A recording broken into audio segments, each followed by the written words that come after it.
सखी सावली काव्यांजली। तुम्ही म्हणाला होतात ना तुम्ही लाडूसाठी एक चांगलं स्थळ बघितलंय, कोण आहे तो मुलगा? आपला प्रीतम। प्रीतम? हो, म्हणजे मी आणि मधुरानी प्रीतमसाठी अंजलीला विचारायचं ठरवलं। खरंच आई? हो हो।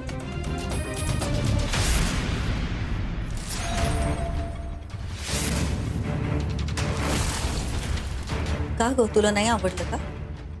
नाही आहे तसं नाही, पण प्रीतम निकिताच्या प्रेमात होता आणि अजून तो या धक्क्यातून सावरलाही नाहीये। अगं नुसती बोलणी सुरू करायची म्हणते मी, म्हणजे सगळं ठरायला लग्न व्हायला बराच वेळ आहे अजून, आणि तोपर्यंत प्रीतम सावरेल ना या सगळ्या धक्क्यातून, आणि आपली अंजली आहेच की त्याला सावराय। त्या दोघांचं लग्न होऊन ते दोघं सुखी व्हावे असं वाटतंय ना तुला? ऑफकोर्स आई, वाटतंय ना, का नाही? प्रीतम आणि अंजली एकमेकांसाठी सुटेबल आहेत, त्या दोघांचंच लग्न व्हावं असं मला तरी वाटतं। आई म्हणजे निकिताला विसरून जर प्रीतम लाडूचा स्वीकार करणार असेल तर माझी काही हरकत नाहीये। Very good. पण ही गोष्ट दोघांनाही मान्य असायला। अगं हो, प्रीतमला का मान्य नसेल? अगं अंजली सारख्या मुलीला प्रीतम का नाही म्हणेल? पण आई मला असं वाटतं की जोपर्यंत प्रीतम कडून नक्की काही कळत नाही तोपर्यंत आपण लाडूला याबद्दल काहीही सांगायला नको। ठीक आहे। मनाविरुद्ध लग्न होऊन माझं आयुष्य स्पॉइल झालंच आहे, याचंही व्हायलाच पाहिजे।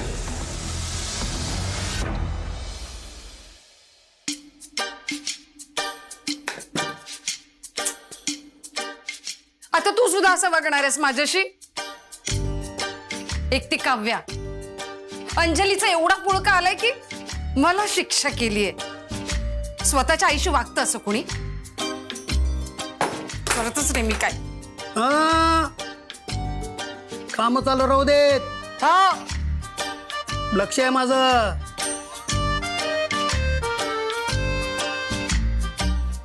कामामध्ये चाल ढकल करशील ना तर काव्याला फोन करून सांगेन, सगळं सांगेन। मला चहा देणार होती, त्याचं काय झालं? वाट बघा। हे? अहो देते ना चहा, थोडी वाट बघा ना। हा लवकर पाहिजे चहा, तोपर्यंत ती आशू काय करते बघतो। लवकर दे चहा। चहा घुसताय।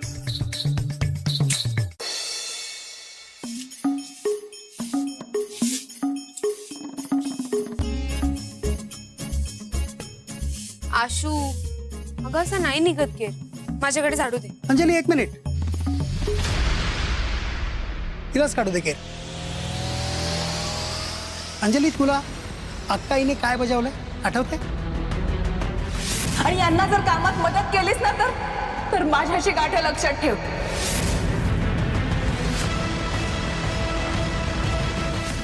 आशू तुला रील करायचंय का? रील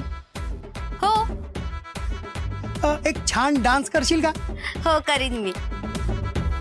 रील मध्ये नाचताना तुझी कंबर दुखत नाही, बरोबर की नाही? पण कचरा काढताना पण कंबर दुखणार नाही तुझी। आता वाकून कचरा काढ पटापट, चल लवकर, घरामध्ये भरपूर कामं पडली आहेत। हा चल अंजली आतमध्ये चल।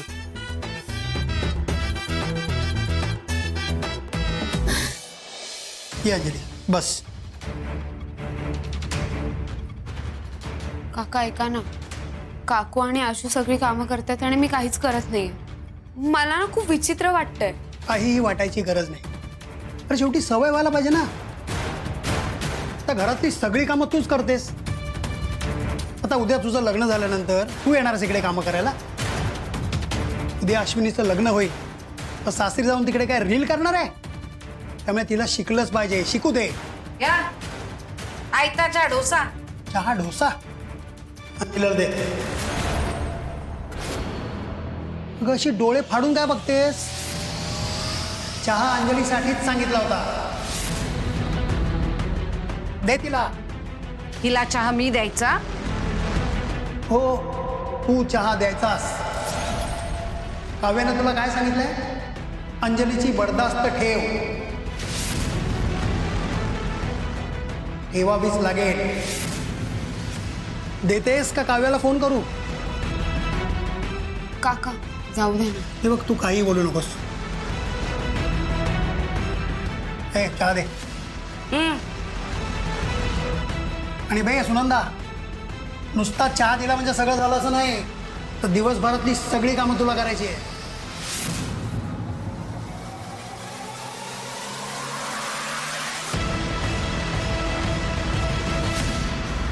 घे बघा.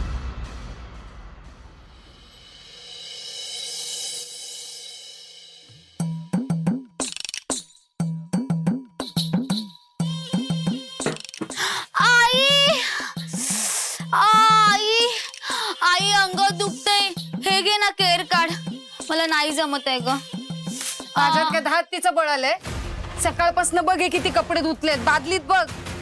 घरातली भांडी घासली, स्वयंपाक केला, पसारा केवढा होता तो आवरला, आणि त्यात मध्ये तुझ्या बाबांचे चहा दे चहा दे. किती कामं करायची ग मी नाही आता. कंबर मोडली बाई माझी. जीव नुसता नकोसा झालाय. नाहीतर काय, आपण इथे मरमर मरतोय आणि ती अंजली मस्त निवांत बसून मजा बघते. आता बघ, आठवडाभर चिडवत राहील आपल्याला. आई, काव्याताई जी वागली आहे ना, मला अजिबात नाही आवडल्या. ती असं कसं वागू शकते? अंजली ना चांगलीच डोक्यावर बसून मिऱ्या वाटायला लागली. यावर पण उपाय आहे माझ्याकडे. काय अगे लग्न लावून देऊ तिचं, म्हणजे ब्याज जाईल. म्हणजे? अगं असं काय करते, कोणतरी मुलगा बघू आणि गळ्यात बांधून देऊ तिला. आशू, तुझं जर का प्रीतमशी लग्न जुळवून द्यायचं असेल ना, तर अंजलीला प्रीतम पासून दूर ठेवावं लागेल. ते काही नाही, आजच तिच्यासाठी स्थळ बघायला सुरुवात करते.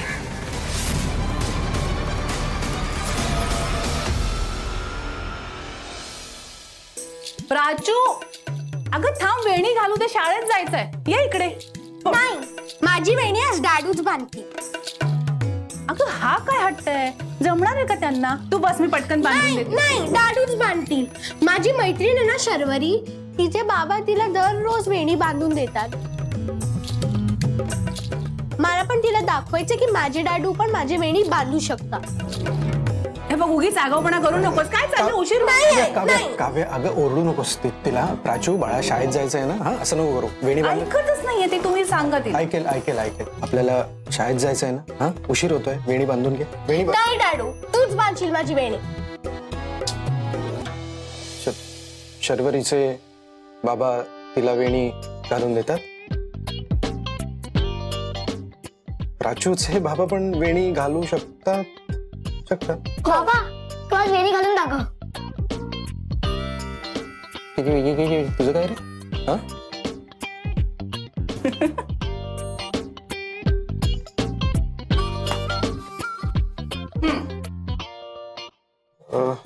ते छोटा भीम, फोन दे. फोन कशाला? मला जमत नाही, मी फोनवर बघतो आणि घालतो. बस तू. वेणी कशी बांध. ओके, पकड. प्ले कर. Stop stop.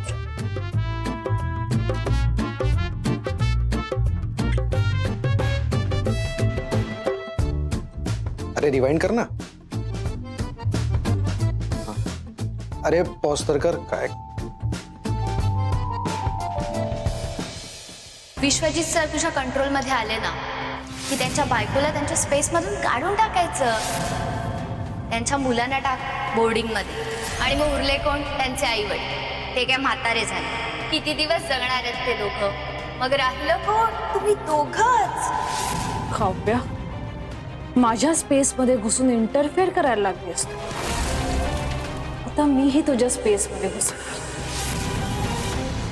मला जेवढा त्रास दिलायस तेवढाच त्रास मीही तुला देणार.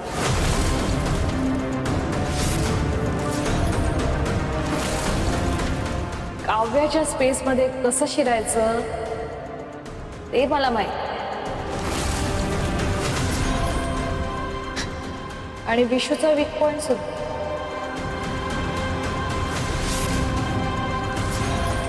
हाच आहे विश्वजितचा वीक पॉइंट, त्याची मुलं.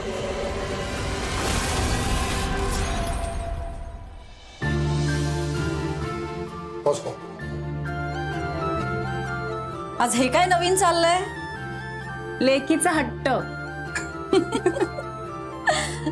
विशू ना सगळ्या जगाला नाही म्हणेल, पण लेकी समोर काही चालत नाही हा त्याचं. लाडकी लेक नाही का? हो ग, बापाची लेक जास्तच लाडकी असते ग. तुला माहितीये, पहिल्यांदा आम्हाला मुलगी हवी होती, पण झाला मुलगा.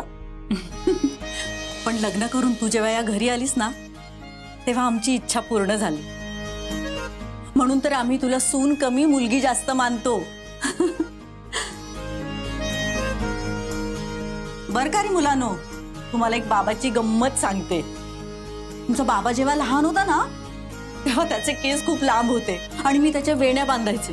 खरंच आई, खरंच. आणि एक दोनदा त्याला ना फ्रॉक पण घातला होता. नाही, आणि त्याचे फोटो आहेत. आई कुठे फोटो दाखवा ना. लपवलेत ना त्यांनी.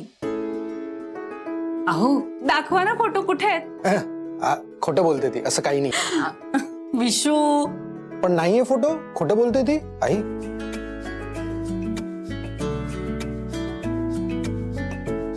अजून एक गंमत सांगते त्याची. बघा, जमलंय ना. खूप छान झालीये. मग आता डॅडूचं गिफ्ट. बरं चला आता बस येईल. उठा उठा, चला चला चला. डॅडू, तू आम्हाला बस स्टॉप पर्यंत सोड. नाही, मी नाही सोडणार, अहो कारण मी तुम्हाला शाळेत सोडणार आणि मग तिथून ऑफिस जाणार. अरे वा, चला पटकन आवरूया. चल.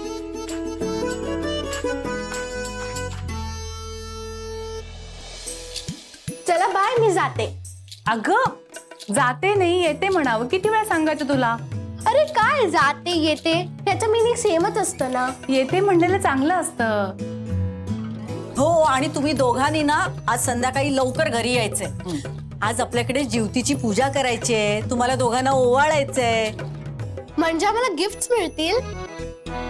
हो मिळणार गिफ्ट, पण दिलेले डबे संपवले ना तरच गिफ्ट मिळेल. हो. चला निघायचं. अहो एक मिनिट, तुमचा फोन राहिला. हा. हे घे. चला निमिष, आज तू ड्राईव्ह करणार, मी करू? आई हा. मी पूजेची तयारी कर. हो हो.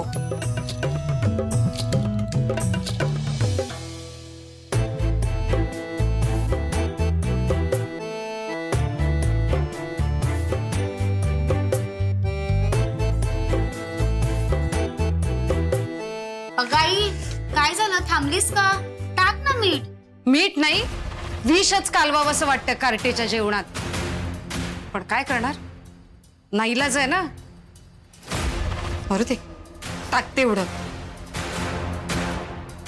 स्वयंपाकाची ना सवयच राहिली नाही आता. अंजली करते ना, त्यामुळे काय किती टाकायचं काही अंदाजच येत नाहीये.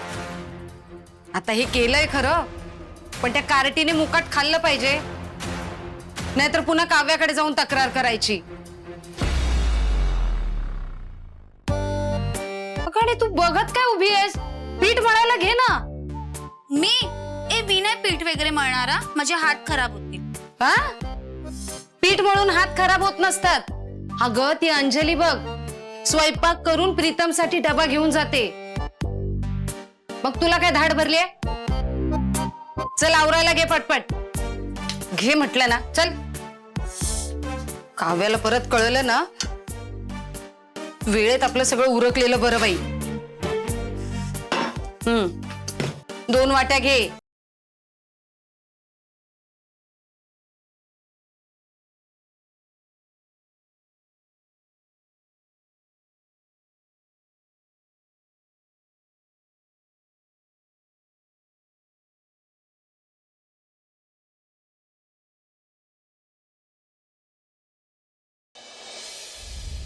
अक्काई, तू काकू आणि आशूला सगळीच कामं नको सांगू ना. दमतील त्या. आणि मलाही कसं तरीच वाटतं. लाडू हे बघ, फार काही वाटून घ्यायची गरज नाहीये. हा अगं पण अक्काई तसे. हे बघ लाडू, आशू बरोबर जेव्हा वाईट होत होतं, चुकीचं होत होतं, तेव्हा ते थांबवलं ना मी. पण तुझ्या बरोबर सुद्धा कुणी वाईट वागत असेल ना, तर ते सुद्धा मी थांबवणारच. आणि करू दे त्यांना कामं, त्याशिवाय तुझ्या रोजच्या कष्टांची किंमत नाही कळणार त्यांना. एखाद्याला त्रास देण्यापेक्षा त्याच्यासाठी प्रेमाने काहीतरी करणं यात किती आनंद आहे हे सुद्धा समजेल. आणि करतायत ना कामं, नाही म्हणजे ते बघायलाच फोन केलाय मी.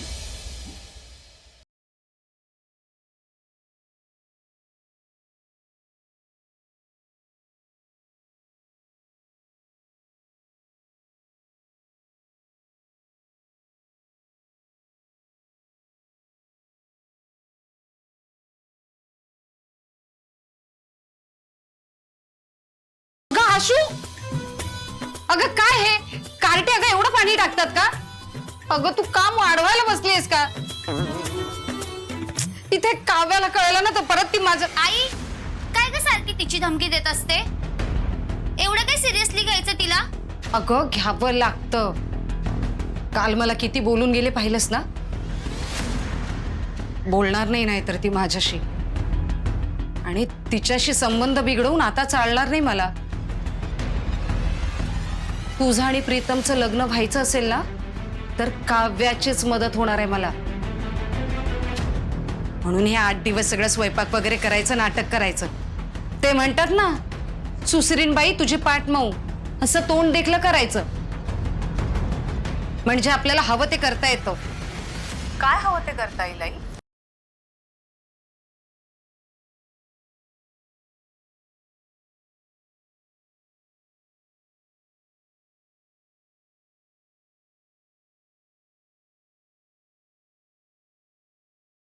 सांग ना, कशाबद्दल बोलत होती?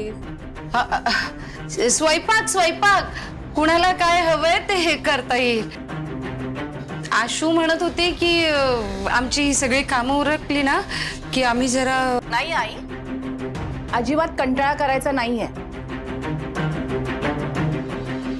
अगं ठरलेल्या 8 दिवसांपैकी पहिल्या दिवसाची पहिली सकाळ आहे. लाडू कित्येक वर्ष रोज हे सगळं करते. ती किती आणि कशी राबते ना ते आता लक्षात येईल तुमच्या. चला काम चालू ठेवा, थांबायचं नाहीये. ते काय सुरूच आहे ना काम. आणि काय ग, तू आज सकाळी सकाळी फोन केलास तो? खरं तर मी एक आनंदाची बातमी द्यायला फोन केला. काय ग? तुम्ही आता ही सगळी कामं करताच आहात तर अजून एक काम कर. आई, तू आज लाडूच्या आवडीचं जेवण बनव आणि तिला जेव घाल. हा काय? आणि रोजचा स्वयंपाक नाही, अगदी साग्र संकेत स्वयंपाक करायचा, पाट मांडायचा, त्याच्या भोवती रांगोळी काढायची आणि तिला तू स्वतः जेवायला वाढायचं. तिचं जेवण झाल्यानंतरच तुम्ही दोघींनी जेवायला बसायचं. लाडू, काय खावंसं वाटतंय का तुला आज? अक्काई अगं कशाला उगाच. अगं लाजायची अजिबात गरज नाहीये, बिनधास्त सांग काय खायचंय. काकू रव्याची खीर खूप छान बनवते. मी कितीतरी वेळा सेम टू सेम तशी खीर बनवायचा प्रयत्न केला पण मला जमलंच नाही. लहान असताना काकू ना आशूसाठी ती खीर बनवायची आणि मला त्यातली थोडी द्यायची. हो हो, आठवते ना मला, थोडीशी द्यायची तुला ती. आई एक काम कर, तू आज लाडूसाठी ना रव्याची खीरच कर. हा, काजू बदाम बेदाणे घरात जे काही आहे ते सगळं घाल आणि छान खीर बनव. हो करते हा राणी साहेबांसाठी. आई अगं लाडूबाईसाठी करते. हा लाडू, हा काय तू जेवायला बसलीस ना बाळा की फोन कर मला. आठवणीने फोन कर. चालेल.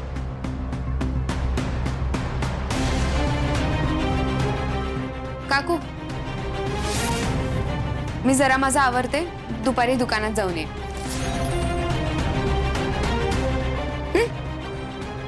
अंजली, तू आता हसतेस पण लवकरच नाही रडायला लावलं ना तर नावाची सुनंदा नाही.